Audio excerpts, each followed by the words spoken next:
வாழ்க வளமுடன். இயற்கையை நேதி பார்க்கும் அன்பு உள்ளங்களுக்கு எனது நன்றி. இன்றைக்கி கோயில் போகிறோம், எல்லாத்தையும் சாமானும் வாங்கி போகிறோம். உனக்கு என்ன தேவையோ பாலோ பூவோ பழமோ எதோ வாங்கி போகிறோம், நைவேத்தியம். அது என்ன பண்ணுறீங்க, ஐயர்கிட்ட கொடுக்குறீங்க, அவங்க நைவேத்தியம் பண்ணுறாரு.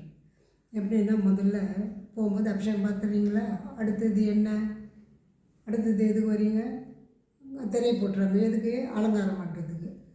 அலங்காரம் முடிஞ்ச உடனே திரையை விலக்கி காட்டுறாங்க. எது, தீபார்த்தனை. இன்னாண்டிக பெல்லு, இப்போ எலக்ட்ரிக் பெல் வந்துடுச்சு. அப்போல்லாம் மணி தான் அடிப்பாங்க. அப்போது எல்லாம் வெளியில் இருக்கிறவங்களாம் எல்லாம் சரி மணி அடிக்கிறாங்க, சாமிக்கு தீபார்த்தனை காட்டுறாங்கன்னு எல்லாம் வேகமாக வருவாங்க. ஏன்னா ஏதாவது பேசிகிட்டு இருப்பாங்க. அந்த பெல்லு கேட்டோன்னே அந்த ஈர்ப்பு வந்து இழுக்குது அவங்கள, சாமி பார்க்கணுன்றது. அது வரைக்கும் ஊருக்காக தான் பேசிட்டுருப்பாங்க. எதுக்கு வந்தோம், எதுக்கு என்ன பண்ணணுன்றது தெரியாமல் அவங்கவுங்க பேசிகிட்டு இருப்பாங்க. திரை போட்டுக்குதுப்பா, நம்ம நேரம் வெளியே பேசிக்கலான்னு பேசிடுவாங்க. அந்த பெல் அடிச்சோன்னே இறைவனை பார்க்கணுன்ற எண்ணம் தூண்டுதல் வருது. அப்போ தான் வந்து சாமியை பார்க்குறாங்க. அப்போ முதல்ல என்ன பண்ணுறாங்க, ஃபஸ்ட்டு வரீங்க, அந்த அபிஷேகம் பார்க்குறீங்க, முடிஞ்சிட்டு அலங்காரம் பண்ணுறீங்க. அலங்காரம் பண்ணோடனே எப்படின்னா, ஃபஸ்ட்டு அலங்காரம் திறக்குறாங்கள்ல, திரையை விளக்குனோடனே அந்த வாசனை இருக்குது பாரு, அது வந்து இந்த கோயிலில் நிறைய இருக்கும். இப்போ கிராமத்திலலாம் முன்னோர் செஞ்சதெல்லாம் எப்படின்றத சொல்கிறேன். முன்னோர்லாம் ஒரு மல்லியாவது வைப்பாங்க, ஒரு வாசனை பொருளாது, ரோஜாவாவது எதாக இருக்கும், இல்லைன்னா சாமந்தி, இல்லைன்னா தான் சாமந்தி. ஆனால் எங்கே இருந்தாலும் ஒரு பூவாவது வாசனை பொருள் வாங்கி வருவாங்க.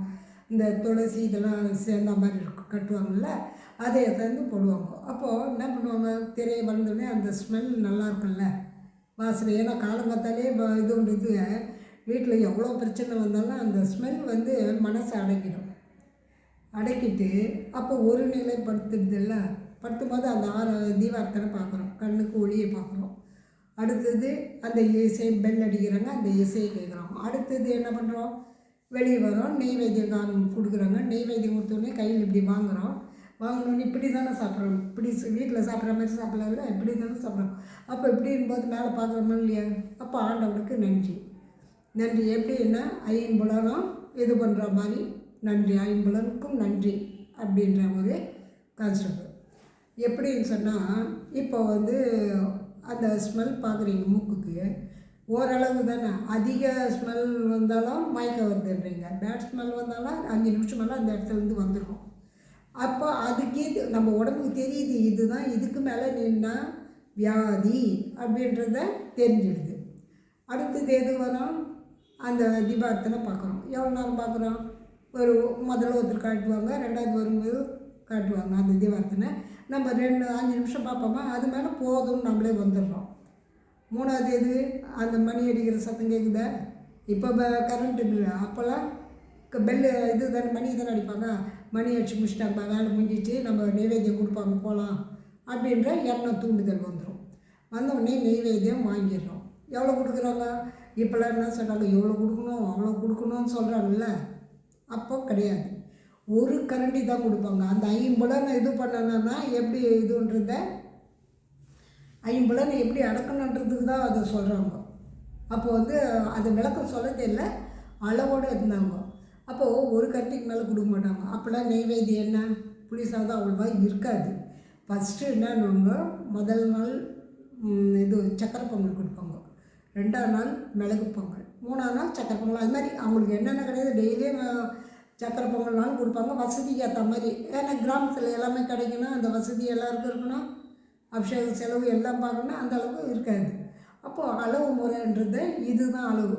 அப்போது எவ்வளோ தான் நீங்கள் சக்கரை பொங்கல் சாப்பிடுங்க, ஏன்னா இவ்வளோ நேரம் பேசியிருந்தாங்க, பாட்டு பாடினாங்க, அவங்களுக்கு ஒரு ஸ்ட்ரென்த் வேணும்ல வரும்போது வீட்டுக்கு, அதுக்கு தான் சக்கரை பொங்கல் கொடுப்பாங்க. அதில் நெய் இருக்கா, வெல்லம் இருக்கா, ஸ்ட்ரென்த்துக்கு ஏலக்காய் முந்திரி எல்லாம் எதுக்கு போடுறாங்க, அந்த இழந்த சக்தியை பெறுறதுக்கு தான் வந்து நெய்வேத்தியம் ஒரு கரண்டி தான் கொடுப்பாங்க. அது சாப்பிட்டாலும் வீட்டுக்கு போனால் கரெக்டாக இருக்கும். அதுவே அதிகமாக கொடுத்துருந்தாங்க, வீட்டுக்கு போனால் என்ன சொல்லுவாங்க, அம்மா சக்கரை பொங்கல் கொடுத்தாங்க, ஒரு மாதிரிக்குது, மயக்கமாகுது அப்படிலாம் பேசுவீங்கல்ல. அதெல்லாம் எந்த அளவுக்கு அவங்க கண்டுபிடிச்சிக்கிறாங்க இதுதான் அளவுன்றத.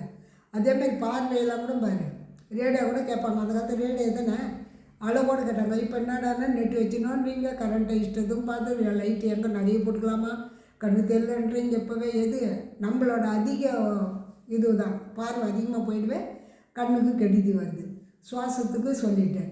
அதேமாரி வாய்க்கு அளவோடு சாப்பிட்டு வீட்டுக்கு போனீங்கன்னா கரெக்டாக இருந்தது. போய் டிஃபன் சாப்பிட்டீங்க, எது சாப்பிட்றீங்களோ அந்த காலத்தில் பழைய தானே சாப்பிடுவாங்க, அது கரெக்டாக இருந்தது. எந்த நோய் நொடி இல்லாத அவங்க இயற்கையோடு இணைஞ்சு இருந்தாங்க. இப்போது நீங்கள் இயற்கையோடு இணையத்துக்கு எங்கெங்குதுன்னா அட்லீஸ்ட் 2 செடியாவது வச்சுருப்பீங்க. இப்போ எல்லோரும் வீட்டு செடி வைக்க ஆரம்பிச்சிட்டாங்க. அதுங்கிட்ட போய் 2 நிமிஷம் நில்லுங்க, அதுங்கிட்ட பேசுங்க. இயற்கையோடுக்கு என்ன வேணுன்றதை பார்க்கும். அது நீங்கள் மறுநாள் வரும்போதே அந்த இலைங்க அசையும், அதெல்லாம் ஃபஸ்ட்டு கவனிங்க. எந்த அளவுக்கு அது அசையுதுன்னு. அப்போ நீங்கள் வரேன்னு அதுக்கு ஒரு சந்தோஷம். ஏன்னா டெய்லி எதுக்கு தண்ணி ஊற்றுறீங்க வந்துடுறீங்க, ஆனால் நீங்கள் கவனிக்க மாட்டேன்றீங்க. ஃபஸ்ட்டு அதெல்லாம் கவனிங்க. இயற்கையோடு ஒன்றி இருக்கிறதுக்கு அதுதாங்க. கடவுள்கிட்ட போனால் ஐம்புலனும் அடக்கணுன்றது எப்படின்றது இப்போ தெரிஞ்சுக்கிறீங்களா? எவ்வளோ அதிகமாக கரண்ட்டு யூஸ் பண்ணுறதோ, நெட்டு பார்க்குறதோ கண்ணுக்கு கெடுதி. காதுக்கு டிவி வச்சுட்டு இஷ்டத்துக்கு சவுண்ட் வைக்கிறாங்க, அது காதுக்கு கெடுதி. சீக்கிரமே இப்போ சின்ன பசங்களை கண்ணாடி போட்டுதுங்களா, காது கேட்கல மிஷின் கொடுத்துங்களா? தேவையாங்க இதெல்லாம்? நீங்கள் எப்படி இருக்கணும் அடுத்த ஜென்ரேஷனுக்கு கரெக்டாக இருங்க. நீங்கள் நெய்வேத்தியம் கோயிலுக்கு கொடுக்கணுன்னா கூட கரெக்டாக கொடுங்க. அது யாரும் வந்து 2வது எனக்கு கொடுன்னு கேட்க மாட்டாங்க. அது மாதிரி செய்யுங்க. நீங்கள் அவங்க போடுறாங்க இவங்க போடுறாங்க நெய்வேத்தியம் நான் நிறைய கொடுக்கணும் அப்படின்னா அதுக்கு அர்த்தமே இல்லை. பாதி எத்தும் அவங்க வயிறு கொட்டு போயிடுவாங்க. அப்போ நீங்கள் கொடுத்து எதுக்கு? அது இல்லாமல் எத்தனை பேர் கஷ்டப்படுறாங்க சாப்பாடே இல்லைங்க. அந்த ஒரு கரண்டி கொடுத்து சாப்பிட்டாங்கன்னா அவங்க அளவோடு இருப்பாங்க. அந்த அளவு முறையை நீங்களும் உங்கள் பிள்ளைங்களுக்கு சொல்லிக் கொடுங்க. வாழ்க வளமுடன்.